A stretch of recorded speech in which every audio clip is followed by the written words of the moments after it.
सुरनर मुनि सब की यह रीति, अस्वार्थ लागी कहीं सब प्रीति। ये आपने सुना जरूर होगा, अगर नहीं सुना है तो अभी तो आपने सुन ही लिया होगा। ये बहुत ही पुरानी और पुरानों की बात है।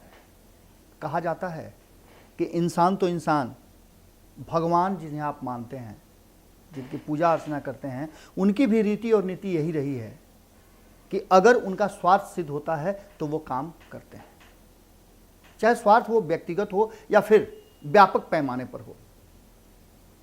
तो क्या इंसान अगर अपने स्वार्थ में वशीभूत होकर के स्वार्थ के लिए, समाज के स्वार्थ के लिए, या फिर राज्य के स्वार्थ, देश के स्वार्थ के लिए, या फिर इस पृथ्वी के स्वार्थ के लिए अगर कोई एक्शन करता है, रिएक्शन करता है, कोई रणनीति बनाता है, तो गलत क्या है?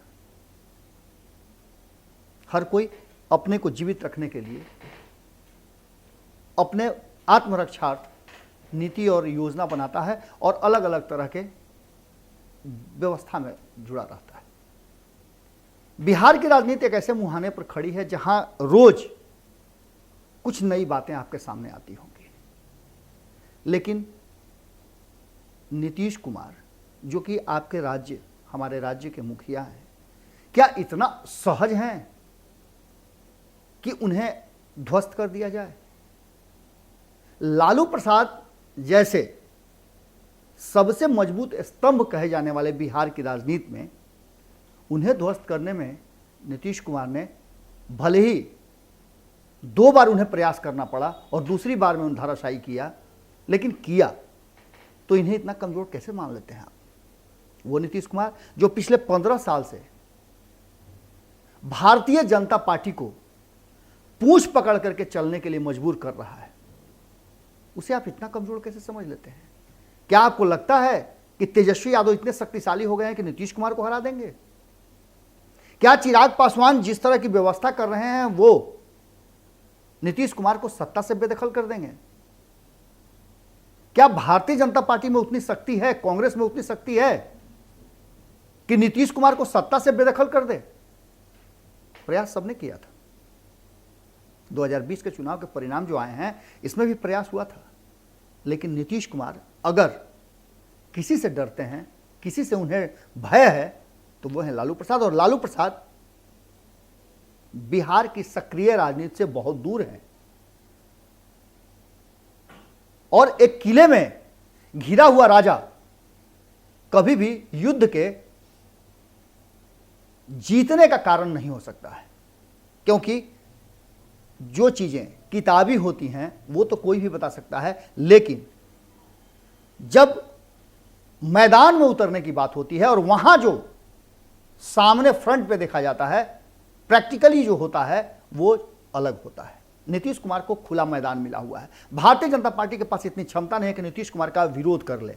और एक और बात है कि भारतीय जनता पार्टी और नीतीश कुमार के बीच में कई तरह की दूरियां हैं, लेकिन इन सब के बावजूद क्या आपने देखा है कि तेजस्वी यादव नीतीश कुमार को इतना मजबूर कर दिए हो कि वो सत्ता छोड़ने के लिए बाध्य हो जाएं?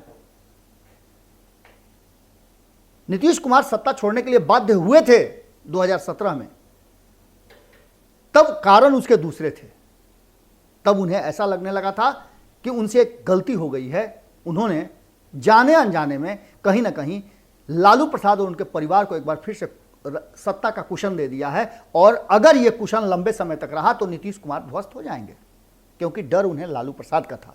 तब लालू प्रसाद जेल में नहीं, बाहर थे और रणनीतियां बना रहे थे। लालू प्रसाद के नाम पर कई योजनाएं चलने लगी थी, यहां तक कि उनके दोनों पुत्र जो सत्ता में थे और मंत्रालय संभाल रहे थे, कई ऐसी बातें कर रहे थे जिसको लेकर के नीतीश कुमार को लगने लगा था कि फिर से एक बार लालू प्रसाद की पूरी फैमिली या फिर लालू प्रसाद नीतीश कुमार पर हावी हो जाएंगे और नीतीश कुमार पर दबाव बना करके उन्हें, अपने पुत्रों को आगे प्रमोट करना शुरू कर देंगे। और यही व्यवस्था नीतीश कुमार ने बड़ा झटका देते हुए महागठबंधन से दोस्ती तोड़ करके और पुनः घर वापसी कर ली। इसके तथ्य और तह में हम आपको एक सीरीज के रूप में लेके आ रहे हैं। हमने इससे पहले आपको एक दिन पूर्व भोरे भोर के एक एपिसोड में आपको बताया था, इससे पहले वाले एपिसोड में, कि लालू प्रसाद और नीतीश कुमार की दोस्ती कैसे हुई। 70 के दशक में जब समाजवादी आंदोलन, पूरे तेजी पर था, उफान पर था। जयप्रकाश नारायण इस आंदोलन को लीड कर रहे थे, तब ये दोनों उनके आंदोलन से जुड़े और ये समाजवादी सोशलिस्ट आंदोलन जो था ये परवान चढ़ा और इन दोनों के आते ही ये दोनों की दोस्ती प्रगाढ़ हो गई। दोनों दो धाराओं को देखते थे। नीतीश कुमार जहां सहजता से बातों को रखते थे, वहीं लालू प्रसाद अपनी बातों को एग्रेसिव होकर के रखते थे। और दोनों में दो धुरी जब एक जगह मिले तो इसका एक्शन और रिएक्शन होने लगा और ये आंदोलन और तीव्र होने लगा। जेपी को भी अच्छा लगा और जेपी ने इन लोगों को बहुत सारे जिम्मेवारियां सौंपी और ये जिम्मेवारियां निभाते निभाते ये उस आंदोलन के एक बड़े चेहरे के रूप में सामने आ गए। हालांकि और भी कई चेहरे हैं, लेकिन आज हम चर्चा नीतीश कुमार और लालू प्रसाद की करने आ रहे हैं, क्योंकि पिछले 30 सालों से ये दो नाम आपके जेहन से बाहर नहीं निकल रहे हैं और न ये दोनों निकलने देना चाहते हैं। ये भी एक बड़ी बात है। अब आप समझिए कि दो की लड़ाई में तीसरे की कोई जगह नहीं देने वाले ये दोनों ही क्षत्रप क्या इन नए पौध को अपने होते, अपने जीते जी पनपने देंगे? ऐसा नहीं लगता है। और खास करके राजनीति और जंगल के कानून में शेर एक ही होता है। अगर दो हो गए तो एक दूसरे को मार करके और अपनी सत्ता कायम करता है। बिल्कुल राजनीति में भी उसी तरह की चलती है और यही कारण है कि भारतीय जनता पार्टी समझ करके भी पीछे पीछे चलने के लिए अपना दास्ता स्वीकार कर चुकी है, अपनी नियति बना चुकी है। और यही कारण है कि अधिक सीटों के बावजूद न तो लालू प्रसाद नीतीश कुमार के सामने प्रस्ताव रखते हैं कि मुख्यमंत्री मेरा होगा और न भारतीय जनता पार्टी रख पाती है कि मुख्यमंत्री मेरा होगा। 70 के दशक से चलता हुआ ये दोस्ती 1990 में 20 सालों के बाद अपने असल मुकाम पे आया और नीतीश कुमार के प्रयास से लालू प्रसाद बिहार की सत्ता में काबिज हुए और मुख्यमंत्री का उन्हें ओहदा मिला। दोस्ती परवान चढ़ने लगी थी और तब बीच में एक ऐसा फेम आया, एक ऐसा रास्ता आया, एक ऐसे मोड़ आ गया जहां नीतीश कुमार को शंका होने लगी कि लालू प्रसाद उन्हें छोड़कर, जबकि लालू प्रसाद के मंत्रणा करने वालों में उनके दाहिने हाथ के रूप में नीतीश कुमार एक बेहतर भूमिका निभा रहे थे। हालांकि सत्ता में नीतीश कुमार थे और माफ कीजिएगा, सत्ता में लालू प्रसाद थे और नीतीश कुमार चुनाव हार चुके थे। यह दोस्ती 1990 से 94 तक चली और अचानक से इस बीच में जो कुछ भी हुआ उसने नीतीश कुमार को भीतर ही भीतर कहीं ना कहीं लालू प्रसाद से धीरे धीरे अलग करने लगा।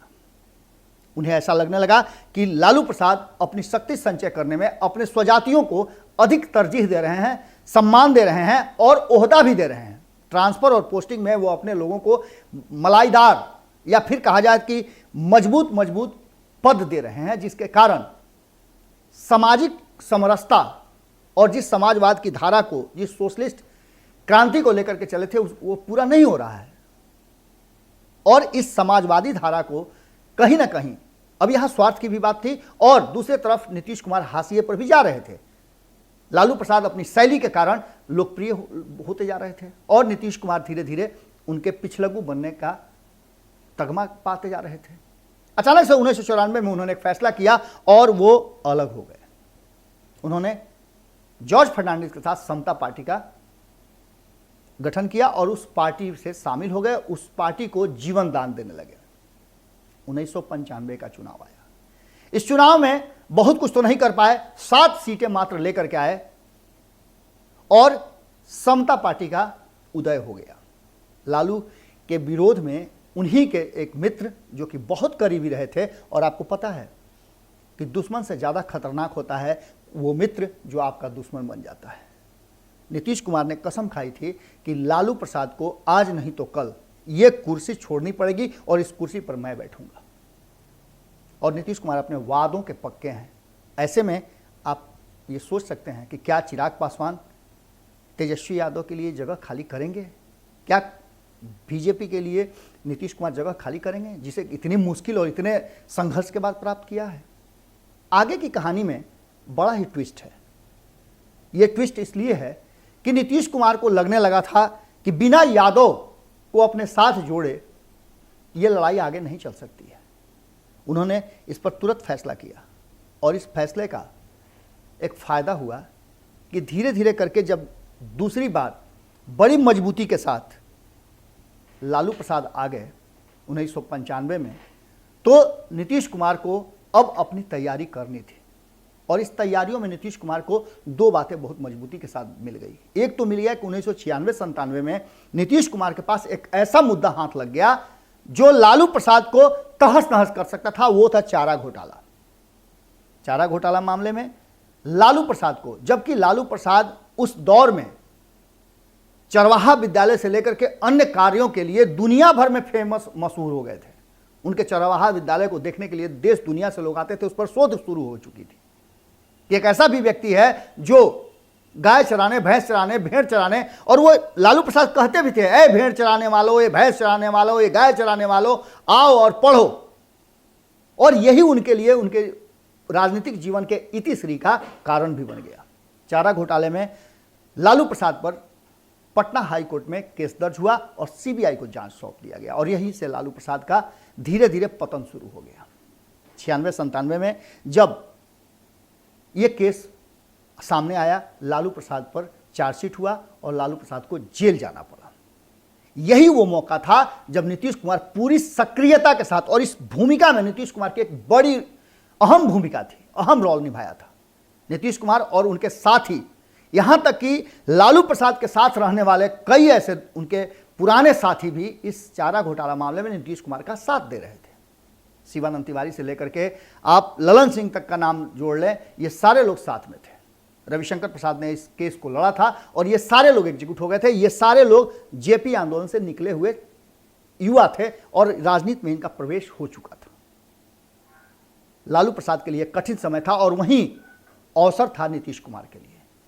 मुख्यमंत्री कौन बनेगा लालू प्रसाद के जेल जाने के बाद, इस पर काफी बहस चली और लालू प्रसाद ने मुहर मार दिया कि राबड़ी देवी बनेंगी, और राबड़ी देवी के समर्थन में कई ऐसे लोग आए जो लालू प्रसाद के साथ नहीं भी थे। कई लोगों को, यहां तक कि कांग्रेस ऐसी पार्टी जो कि जिसको हरा करके लालू प्रसाद, जिसको ध्वस्त करके लालू प्रसाद सत्ता में आए थे, उस पार्टी को भी अपने साथ मिला करके और किसी तरह से राबड़ी देवी का समर्थन हुआ। और कई लोगों को जिनका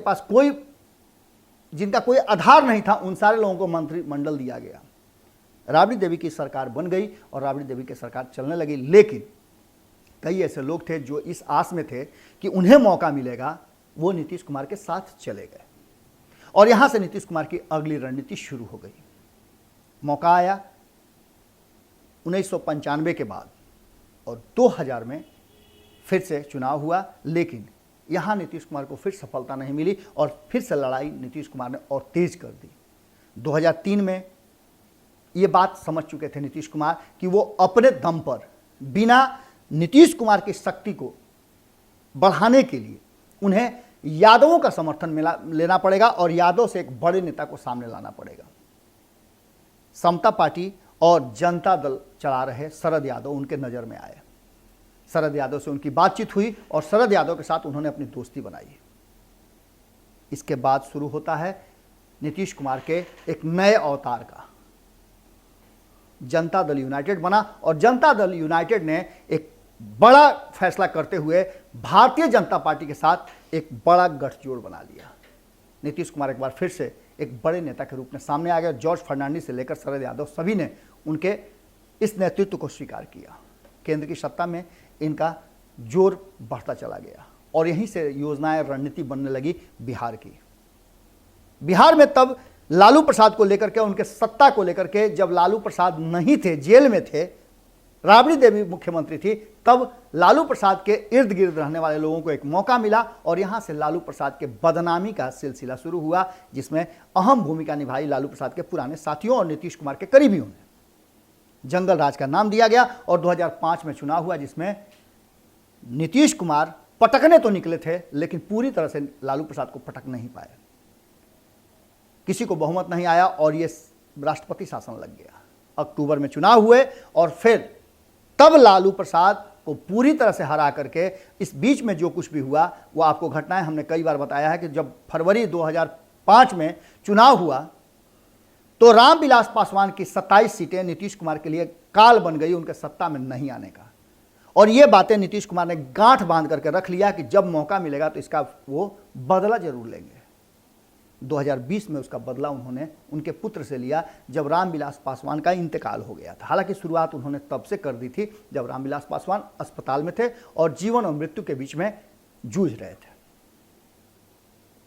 भारतीय जनता पार्टी को यह समझ में आए या न आए, या फिर नीतीश कुमार को नहीं छोड़ना और एक बिहार में सत्ता में कायम रहने के लिए भारतीय जनता पार्टी ने अपने पुराने साथी एलजेपी के चिराग पासवान को अपने से दरकिनार कर दिया और यहां नीतीश कुमार की जीत हो गई। और यहां पहला झटका उन्होंने दिया अपने पुराने साथी को।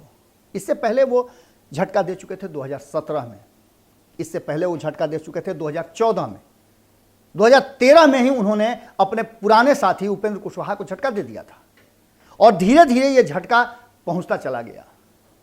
हमने आपको खबरों के माध्यम से बहुत सारी बातें बताई हैं और अगली कड़ी में हम बताएंगे कि नीतीश कुमार ने अपना विकल्प कैसे चुना है। लेकिन इस कड़ी में आप इतना जरूर समझ लीजिए कि एक बड़ी बेहतर मौका मिला था विपक्ष को 2020 के चुनाव में, जब नीतीश कुमार अपने ही आप में जूझ रहे थे। वो ये फैसला नहीं कर पा रहे थे कि कितनी सीटें आएंगी, कितनी सीटों पर लड़ करके वो क्या कुछ हासिल कर सकते हैं। और चिराग पासवान, उपेंद्र कुशवाहा जैसे दुश्मन लगातार नीतीश कुमार को डैमेज करने का तैयारी कर रहे थे। भारतीय जनता पार्टी किनारे बैठ करके सब कुछ देख रही थी। यह अवसर था जब तेजस्वी यादव को पूरी तरह से हावी होना था। कोशिश तो उन्होंने किया पर लालू प्रसाद नहीं थे, वो इस अवसर का फायदा नहीं उठा पाए। उनके मंत्रणा करने वाले लोग, उनके रणनीतिकार से कहीं ना कहीं एक बड़ी चूक हो गई और वो चूक था प्रथम चरण के बाद सेकंड और थर्ड चरण के चुनाव में शक्ति को धीरे धीरे शिथिल कर देना। और इस शिथिल शक्ति पर नीतीश कुमार और भारतीय जनता पार्टी समझ चुकी थी, चूंकि पहले फेज का जो फीडबैक आया था वो साफ बता रहा था कि जितने भी क्षेत्रों में चुनाव हुए हैं उनमें आरजेडी बड़ी जबरदस्त ढंग से लीड कर रही है और यहां लालू प्रसाद नहीं है। अगर लालू प्रसाद होते तो ये हार जीत में बदल सकती थी। और नीतीश कुमार को यह पता था कि तेजस्वी यादव में वो क्षमता नहीं है कि वो नीतीश कुमार को हरा दें। नीतीश कुमार ने दांव खेला और इस दांव में वो सफल रहे, सत्ता पर कायम हो गए।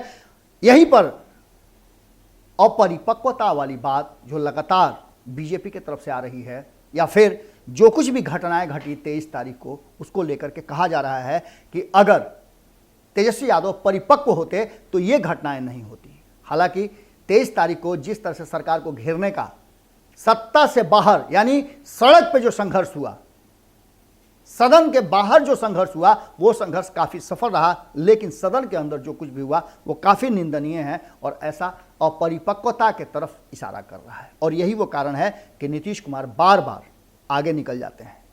कहते हैं ना कि कागज पर लिखने से क्या होगा, कागज पे लिखने से क्या होगा, जमीन जिसके कब्जे में है वही तो शहंशाह होगा। नीतीश कुमार को गोलगप्पा नहीं है कि मुंह में रखे और अंदर। चिराग पासवान, भारतीय जनता पार्टी या फिर तेजस्वी यादव को लालू प्रसाद के रूप में आना पड़ेगा, लालू बनना पड़ेगा और यह संभव दूर दूर तक नजर नहीं आता है। रामविलास पासवान भी एक ऐसे स्तंभ थे जिनसे कहीं ना कहीं नीतीश कुमार थोड़ा बहुत तो भय जरूर खाते थे। लेकिन जब तक लालू प्रसाद हैं, नीतीश कुमार के सामने सिर्फ एकमात्र लालू प्रसाद हैं जिनसे नीतीश कुमार डरते भी हैं और उनसे सहमते भी हैं। अगर ये लड़ाई लालू बनाम नीतीश हो तो आज भी जानकार बताते हैं कि नीतीश पर लालू भारी पड़ेंगे। भले ही 2005 और 2010 नीतीश का रहा हो, लेकिन 2005 में किस तरह से नीतीश ने लालू प्रसाद को हराया ये किसी से नहीं छुपा है। उस समय भी लालू प्रसाद सत्ता के केंद्र में नहीं थे। 2010 में नीतीश कुमार के किए गए वादों के कारण बिहार की जनता ने मौका दिया, लेकिन 2015 में बिहार की जनता ने एक बार फिर से नीतीश पर लालू की बढ़त देकर के ये साबित कर दिया कि नीतीश से बड़े लालू हैं और यही डर नीतीश कुमार को सता रहा था। 2020 के चुनाव में भारतीय जनता पार्टी लगभग दुगनी सीट नीतीश कुमार से ला करके भी और नीतीश कुमार से पीछे पीछे चलने के लिए मजबूर है और नीतीश कुमार के सामने एक बोली उसकी नहीं निकल रही है, तो जरूर कोई ना कोई बात तो होगी। आज के भोरे भोर में हम यहीं विराम देते हैं। कल फिर मुलाकात होगी एक नए एपिसोड के साथ। तब तक हमें दें इजाज़त और आप देखते रहें भारत लाइव। इसके साथ ही एक निवेदन आपसे करेंगे कि आप भारत लाइव को सहयोग जरूर करें। आपके सहयोग पर भारत लाइव का पूरा मुस्तकबिल टिका है। आपके हर सहयोग हमारे लिए बड़े ही जीवनदायिनी होते हैं। आप इस पूरे एपिसोड को देखने के बाद क्या आपका मत है ज़रूर कमेंट बॉक्स में लिखिएगा। क्या आपको लगता है कि नीतीश कुमार से सीधी लड़ाई में जीतने की स्थिति में चिराग पासवान, तेजस्वी यादव या भारतीय जनता पार्टी है? नमस्कार। अगर ये वीडियो पसंद आई और वह बिहार के राजनीति और बिहारियत से सरोकार रखेनी तो सब्सक्राइब बटन दबा के चैनल के सब्सक्राइब कर ली। ओजे एगो घंटी बा, ओकरा बटन दबा देला से कुल सटीक और मारक खबर रुआ मुफ्त में मिल जाई। अगर रुआ पत्रकारिता के हमनी के नया प्रयोग में सहयोग कर चाहतानी तो ज्वाइन बटन दबा दी। पेटीएम नंबर नोट कर ली 9386816700। धन्यवाद।